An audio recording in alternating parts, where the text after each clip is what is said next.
Well, now we continue our weekly land report segment with the American Society of Farm Managers and Rural Appraisers, bringing you timely updates on land use and value throughout the country with top rural property professionals. YPN Vice President Grant Fitzgerald joins us now for more. Grant, thank you so much for being here. So let's talk about it. Tell us what YPN stands for and tell us a little bit more about your group and what you do there. Absolutely. Thank you, Suzanne, for having me. I'm excited to talk to you today, especially about the YPN, which I am very passionate about. The YPN stands for Young Professionals Network, and it's a group within our Society of Farm Managers and Rural Appraisers that is comprised of 39 years old and younger individuals.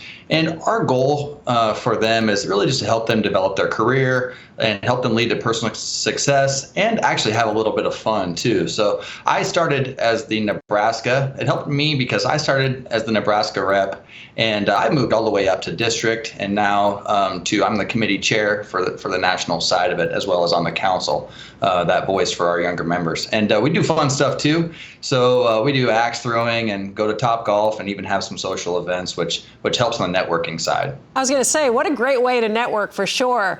Grant, you mentioned being there in Nebraska. How are crops looking where you are and throughout the Midwest? Yeah, it's been pretty interesting this summer. I feel like our precipitation has kind of been in reverse from what we've seen and in my 10 years in the business. We started the year out abnormally dry in May and June, and now we have actually had a ton of rain. I'm calling from Omaha, Nebraska today, and we've had about 1.5 inches this morning after a week of wet weather.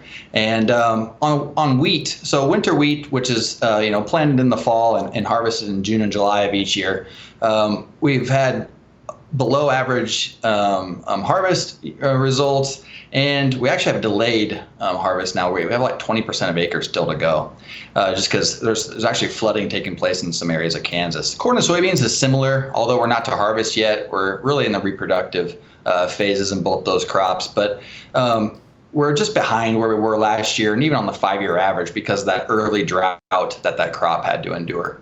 You know, Grant, if you can talk about how to protect the crop revenue from production risks, like lack of moisture. Yeah, so in Nebraska and Kansas, we're not as fortunate as our neighbors to the east, Illinois and Indiana and Iowa, to have that natural rainfall. So a lot of our farms and fields in Nebraska and Kansas again, they're watered by irrigation systems where we're pumping out of surface water canals or our Ogallala aquifer, and that's actually providing those needed and timely rains and helping protect that crop on a portion of our properties. But the other thing that a producer can do is get an insurance product like crop insurance. So there's yield protection policies, there's revenue protection policies that takes yield and price both into account.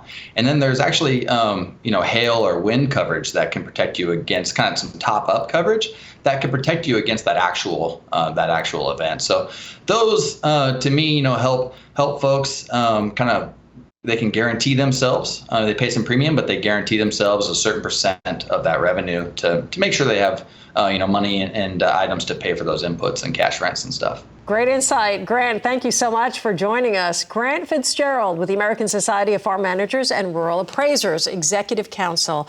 You want to be sure to tune in each Wednesday, 1:30 Eastern for a weekly land report update.